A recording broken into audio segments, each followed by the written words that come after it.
Bwana, mambo ni mengi alafu muda ni mchache. Kama tunavyozidi kuona, sakata zima linazidi kupamba moto, na leo hii tumeweza kuona Maimasa ameweza kufichua siri nzito juu ya Zuchu pamoja na Diamond Platnumz. Alichoweza kukisema ni kwamba hawa watu bwana, baada ya kutoka pale katika ile baby shower, waliweza kurudiana na kila kitu kimeweza kuwa hadharani, licha ya watu wengi kuweza kuzungumza vingi juu ya yale ambayo yaliyoweza kutokea, na wengi wao waliweza kusema kwamba hawa watu hawataweza kurudiana tena, lakini imekuwa tofauti, kwani pale ndo kwanza mapenzi yamepamba moto, na unaambiwa Diamond Platnumz anabaki tu kupiga magoti kwa mke wake na kumuomba msamaha kwa makosa ambayo amekuwa akimtendea.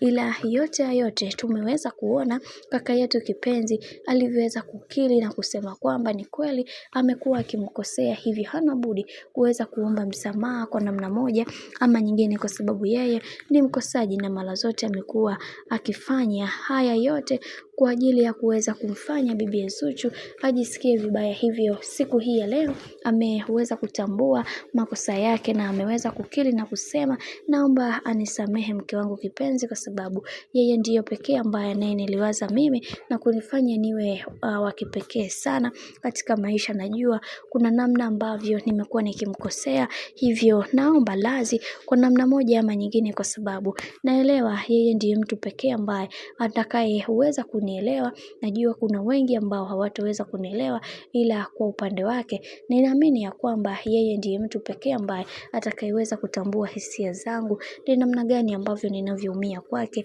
na ninaamini katika haya yaliyoweza kutokea imekuwa funzo kubwa sana kwangu. Hivyo napenda kuchukua nafasi hii ya kuweza kuweka kila kitu sawa, kwa sababu mimi ni mkosaji na pia nahitaji kuweza kuomba msamaha kwa namna moja ama nyingine. Hivyo ndivyo mambo ambavyo yalivyo, na Maimasa ameweza kukiri hivyo na kusema kwamba hawa watu tayari wameshaweza kurudiana.